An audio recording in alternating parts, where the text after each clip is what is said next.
have another talk. To up next, we have the Getting to Warp Speed with DesignOps by Channon. He is a senior UX designer, ThoughtWorks, Thailand. So let's see what is going to be like. Okay, Channon. Okay, it's a lot of pressure. Good luck, guys. Yep, thank you.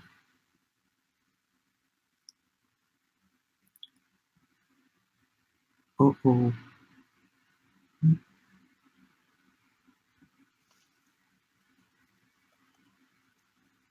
Can you see my slide? Yes, sure. Go ahead. Oh, really? Yeah. We are good now. Okay, so thank you for having me today.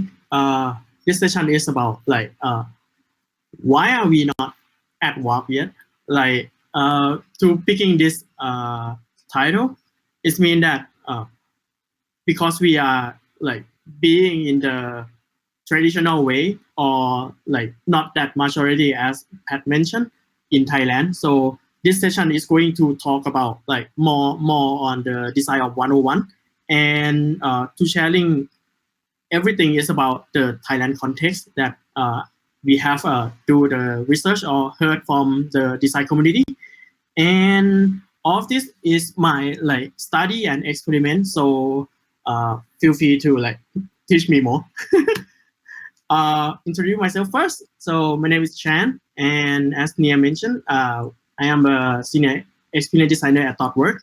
So also running the UX Thailand, as Nia already tell you the story. We have the long journey since 2016. We have a lot of big conference, and today as well.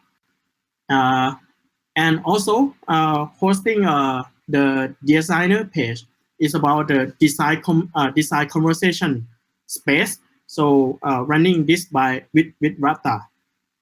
Okay, so back into the story. Today I'm going to take you to 3 chapters, which is the first one is why we get into WAP, and this is going to be the brief of the design of with the Thailand context that I talking to the people that I met and trying to do some experiment or getting some consult with the other people. And the next one is how we get into AdWork. It's more about the approach that trying to experiment on the design of mindset and the things. And the last but not least is what you can try at home. Here is going to be my experiment that's running on right now. So maybe it can give you some insight and interesting point. Okay, before we go into more, I would like to bring you back into the story first. Remember that when we getting into the design community or design career or being as a UX, a lot of people in Thailand want to change their career path to the design because they think that, hey, being the UX or designer that we can make the world better. So, but in that thought, it's just we sitting here, we design and we deliver the amazing solution, and customer will love it. Being crazy on it, being happy because we solving that problem with our product.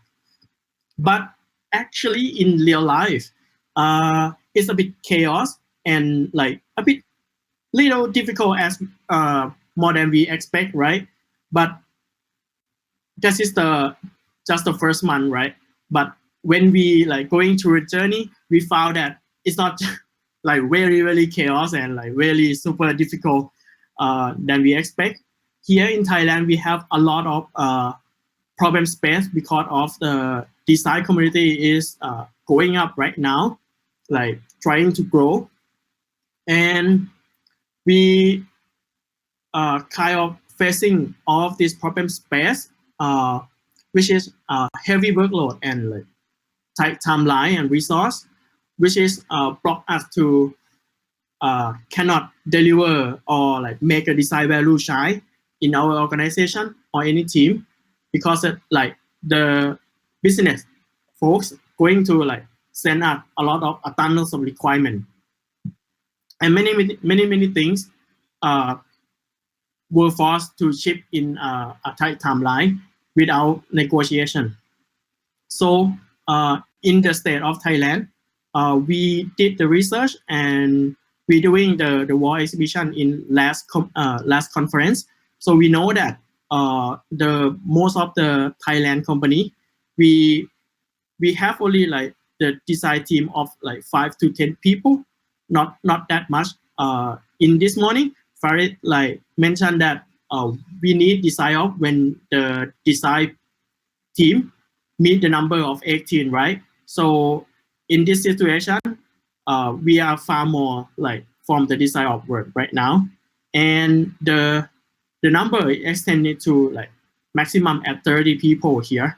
So that means it's really like rare to doing the design of in Thailand, but we can do experiment as well.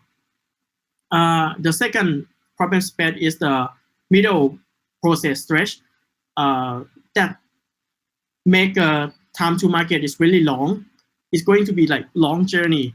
In thought work practice, we trying to do lean process, like doing discovery, doing inception to align the thought, and matching all the scope and deliver it in a month or 2 months. But here in Thailand, we facing a lot of the thing about the procurement process. For example, let you imagine when you go into the field and you want to do some like usability test or do the user test, the business or organization will like ask you back about who, about cost, about when, about the question, about the script, everything. And the procurement is really long. Once we ask for to do that, the process is going to be like a month or 3 months. It can be made at that. So can you imagine? This is really hard to doing some research here. But as Pat said, we have to do like a thief, like a secret project. And the third one is reinventing the wheel of the design and understanding.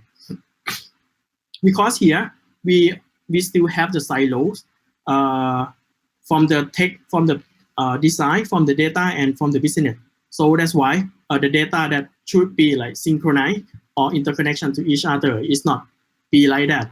And another of the value of the design system here is explicit right now, but less of the designer like to truly understanding it. The most of thing is they're working on the UI kit library, but not that guideline, but not that the snippet or like the token that way. So that means all the design system is stuck into just only the UI toolkit.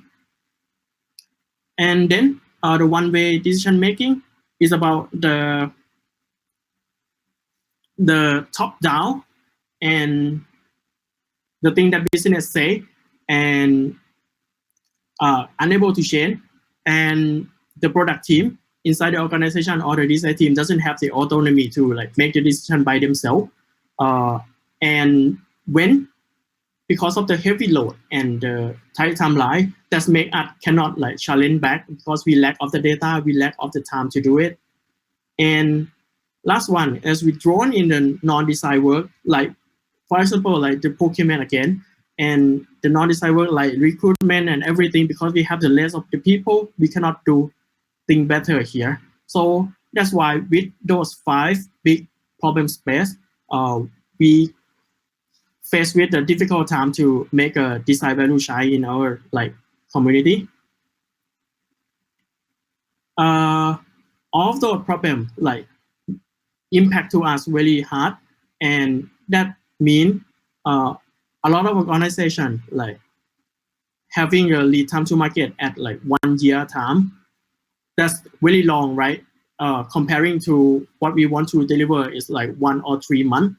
So 1 year at a time is really like cannot get that fast feedback. And about another thing is about the less space of the research, because along procurement, the value of the research, because the business like very confident in what they know, and we doesn't have the space to like experiment or let the people, the design people to experiment or learn with it. And that's why all things that make us unable to like focus on the design quality. That's why we have the overtime as the ordinary in Thailand. And when we asking about the design of in Thailand, the most of the people, like 90% of the person I talk to is design of is equal to hand over design to the dev team. So that make design space is very small, right? But what we want to is to increase the design space. That means design of have to take the place more. From my perspective, design of is like how we operate the idea to customer hand with efficiency flow by optimize and amplify interaction of how we design organization.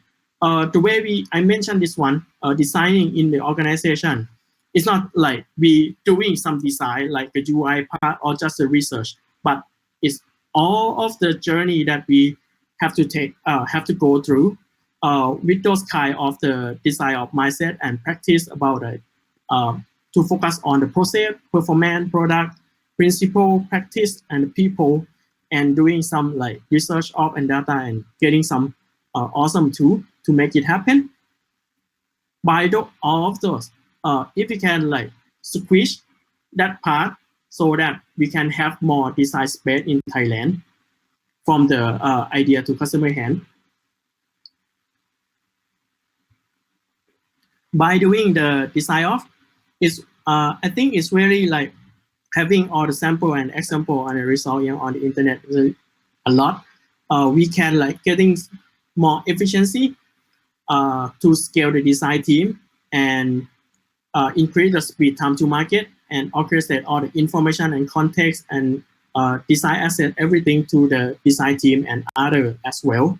So that will be like create a lot of the speed. To the next thing is to empower like our product or our organization to like reduce customer complaint, reduce the product asset redundant, and manage the consistency. Because of the design system right now and research is not like synchronized in Thailand. So that means we face with hard to control those experience to be consistency. And the last one is energize. Because of the people in the team, if they have the space more to design, because they join our community or our career, because they want to make things happen, right? They want to make things amazing. So if we can create the room for them, they will like increase the job satisfaction and reduce all the gap of the knowledge and like increase all the creative and boost team engagement as well. So by all of that, how we get into WAP. So actually what I trying to see and asking the people how they work, I think the design of is exit in anywhere, like in any organization or in any team, they already have the design of, but the difference is how it look like, how it represent, how it's what interact to each other. That's why I come up with the first question that as a UX 24 hours, how could we make our 24 hours better? So taking back to the approach here, I think from what I study for a long time, I think it's kind of like a principle of the thing in the world. It's like when you're putting some input into the process, right? It will be like getting some output from that process as well. So in here, as you can see, we have the 4 triangle, right? The vision, purpose, and problem and solution and life. Once we throwing input, it will be like throwing another output to the next one. And then when we go live, we will get data and performance and any success metric back to the vision to make a decision again. And another lane that we have to focus is about the people. So that's why the first thing that we should do in the taking the design of approach is asking about how we work in each space, not just only the solution delivery, right? Because in that part, we're going to focus on the how to hand over design to the developer, but we still leave the other problem space and doesn't fix or solve problem at the root. So that's why we should care about the interaction first. After that, we trying to draw the journey, right? Because when we want to understand the user, we draw the journey of them, and when we want to assess our lead time to market or value stream or how we work, we draw the journey of ourselves as well, from the idea to the market to the release. Why we draw this one? Because we want to find the pain point as well. We seeking for the blocker, we seeking for the waiting time, we seeking for the review process here, which is this three thing is very huge problem in Thailand right now. And after that, when we get all of those points, right, we trying to see it in the angle, in this triangle, these two types. We seeing are we doing more on the non-design work, or we doing more on the design work, like taking a note of the time, seeking on the effort spending, and asking that when we do all of this, we do it with the manual process, difficult to achieve something, because when you want to get some data, you have to find it, you have to get it up, you have to clean it up, you have to make it visualize. So that's why you're going to understand, but it took a lot of time. Sometimes it took a week, because you have to pass with the permission or accessibility process that maybe in the organization can be that long. Or we can take the hybrid, which is I think that we are going to experiment on this area a lot. It's about to doing some management, organization of the knowledge, and documentation of the process that we have, document all the guideline, and measure everything that we measure almost everything that we do. And another thing that we should looking for is about if we have the repetition of the process in our pyramid, so we can turn it into the design automation. For example, if you want to have to pass procurement a month for per round, so maybe you can doing asking for procurement for every Friday. We're gonna have at least 5 to 10 users every week. So that's going to help how we recruiting someone or recruiting the user to test. And by those, when we know of the pain, we seeing all the journey, right? We define the problem, we get the insight from the collaboration people, and then we find the things or the pain point that align to the organization vision. So that would be more easy to sell or to get buy-in from the business, because what we're going to improve is align with the business value. And another thing is priority those things from the business and customer value perspective. Okay, and the next one, after we got that thing and we know that where we're gonna fix it or we're gonna solve it, we running the hypothesis driven by testing all of the experiment. In that point, we're gonna know that which tool, which people, and which practice or process that we should leverage into another one. After that, we collecting all the data that from what we improve, and then once we get that one, we're going to do some kind iterative design. So we're going to share the success and learning, and also the failure as well. And if it works, we're going to ask the business or the high-level people to establish this practice or the process as a governance, and being the acceptance process. By that, we can get the fast tag from the procurement as well. And another thing is about the design review, that we should run it every week to get some alignment of the UI and the experience pattern. And then we document it and we create a guideline. And we should make sure that it's easy to consume for anyone, so we can use that in the onboarding as well. Okay, so the last chapter is about what you can try at home. Because of here, most of things is really like privacy. So I picked some of the experiment case that I think is quite a bit unique from what we know, because when we're doing DesignOps, right, we're going to talk about the research of, we're going to talk about the strategy, we're talking about the hypothesis-driven design system, and like how to measure the metric, right? But here, the problem is about the commercial journey. In that time, is to working with the government, the commercial journey is really long and complex. The paper is a lot, like 100 of the paper that we have to manage. So that going to take for like, from our experience is 3 months. So that's why we need to extract all the journey of the commercial journey to like getting some more fast speed to get that one.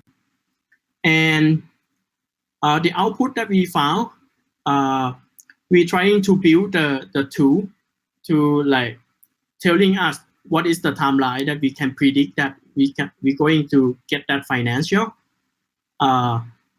With that one, we can like just input some of the number, and then it will automatically like placing the milestone for us to know which state that we should prepare the paper or prepare the work upfront.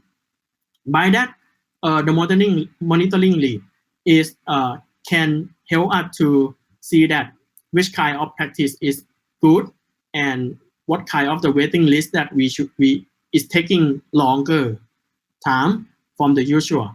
And when we compare with another deal, so which one is faster or slower.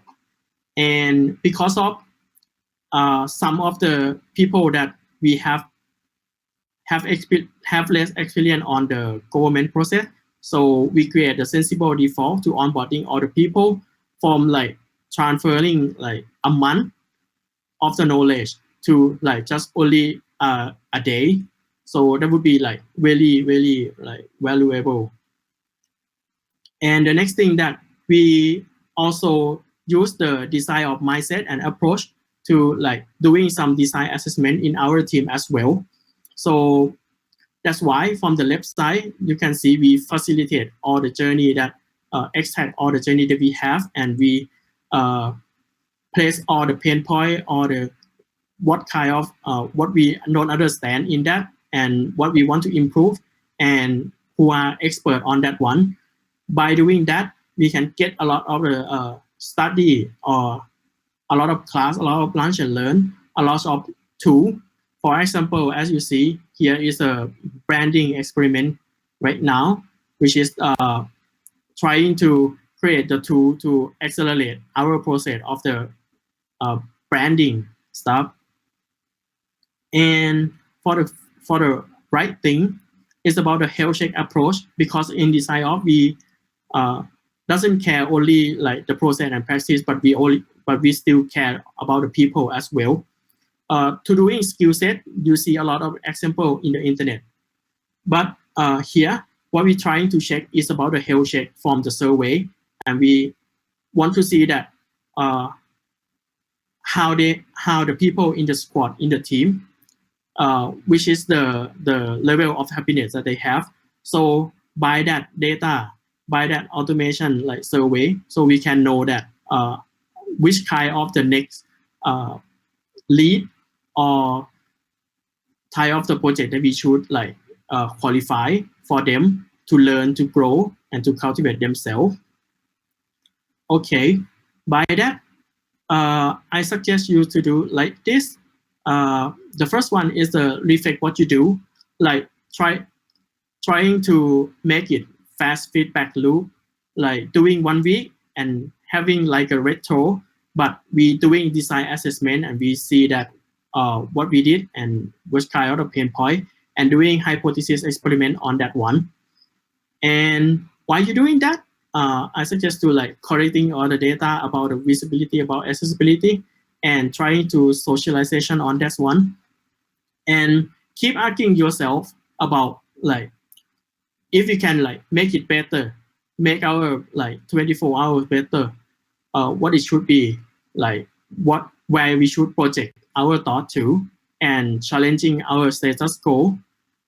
And last but not least is about the experiment, rather than like still sit there and hope, because of a lot of the context in Thailand is the junior designer might like getting some trouble, and they like getting down and don't know what to do. But here, don't afraid to like adopt a new thing or experiment and getting some fail. And actually in Thailand, we just kicking off the DesignOps community in Thailand. So we looking forward to like catch up with you folks soon. And that's it. Thank you.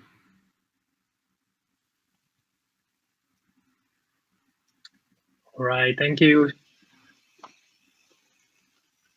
Okay, Peter, are you here? I cannot. I am always here. Okay, I Hello. see you now. That was pretty awesome. Thank you very much, both. So a few things. So in a few minutes, the keynote, a keynote will be beginning on another stage. So you should, if you are interested in that, then you can navigate to the schedule. In the top left, you can navigate back and just join it. It is about a tech in the loop. It is about machine learning algorithms and how the whole thinking around how the people need to be introduced into a machine learning environment is handled. So it's promising to be quite interesting. Nonetheless, I will stick around here with you for Q&A. So if you want now, you can leave to join the keynote, which is beginning in a couple of minutes. But we will continue here with questions and answers as well.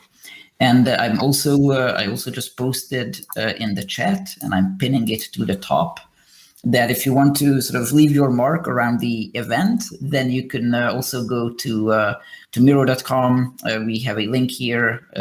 You can also find that link in the reception area, where you can just post stuff, your ideas, your thoughts, your comments, anything like that. It's all welcome. And with that, let's go over to the questions. There was one that goes back still to Pat. You took over a year to get data for your project. Could the results of the data collection be different over such a timeline? Is there an approach you use to validate that your findings are still correct? Yes.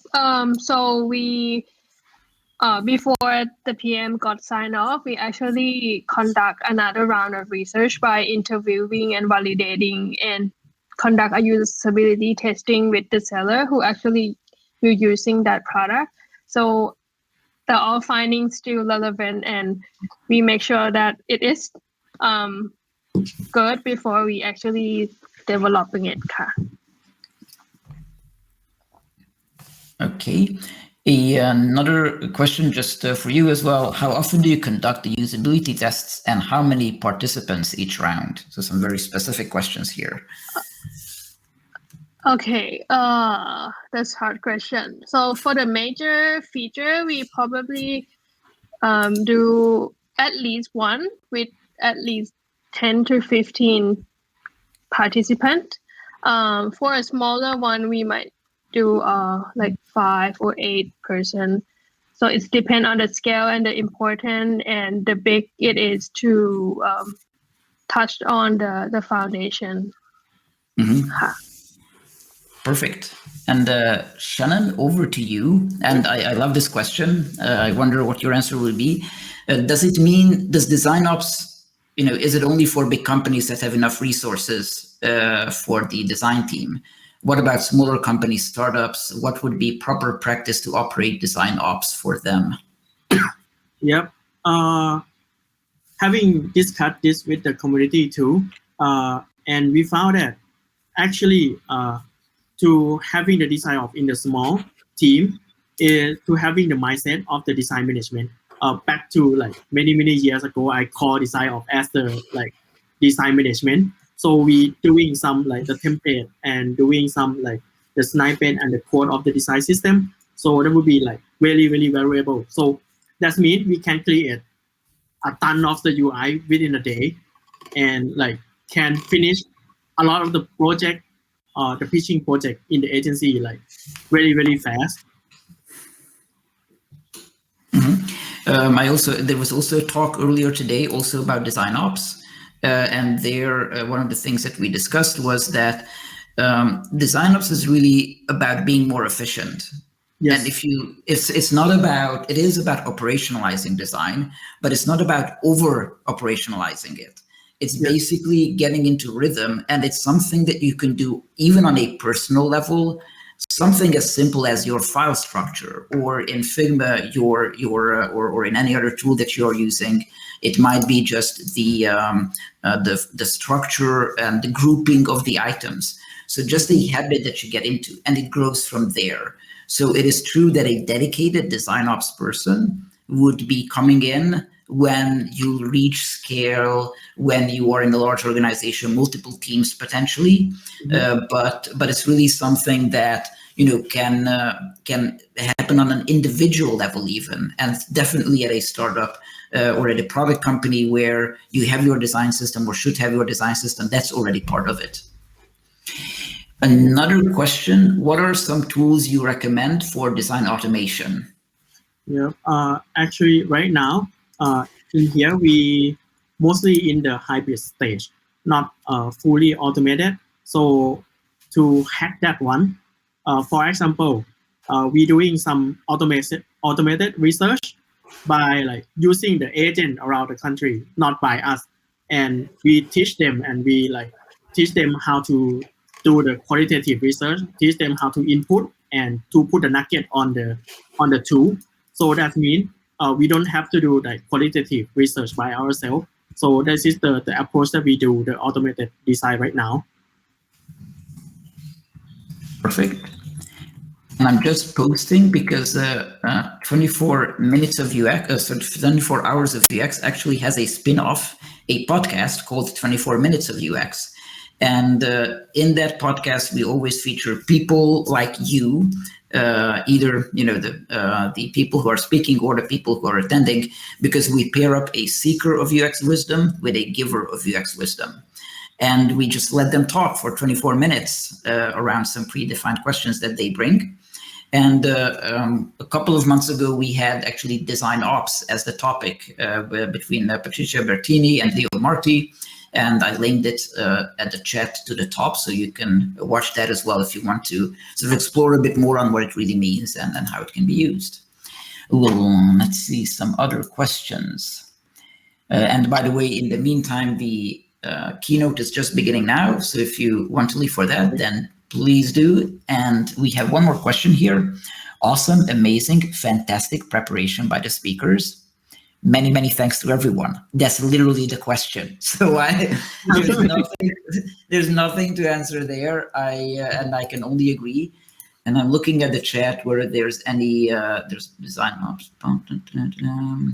And if there's any specific topic that you are curious about, then I'm sure that you can reach out to the team here. And also, if you want to join our podcast, which is sort of a full year version of this conference, then you can go to 24 Minutes of UX and just sign up there. And you can post your specific topic that you're interested in. The more specific, the better it is. And then we'll be able to, hopefully pair you up with someone. Until I wait for maybe some other questions, let me also give a little shout out to some of our sponsors, because the event doesn't happen without them. Let's see if I can. It's kind of like, okay, so yeah, we have Whitespace, we have Rosenfeld Media, we have Optimal Workshop, Parkside, SIG CHI. They're one of the main sponsors, and they are a group that really support computer-human interaction. So if you don't know about them, it's worth checking them out because they have local chapters all over the world, and they really are sort of supporting mostly from sort of an academic background, but really into the practice as well, the whole field. We have Extra as well, Overflow, and UX Spin, so Adobe as well. So a lot of sponsors, and we shout out to them. If you are curious on what they have to offer or any of their specifics, then you can go to the booths as well. And each of the sponsors has a booth, and you can check it out there. And in the meantime, while I was sponsoring, we got another question, and maybe we can take this one as the last. Yep. What can be the roadmap for DesignOps? So, maybe first step and, 1 year vision. Yeah.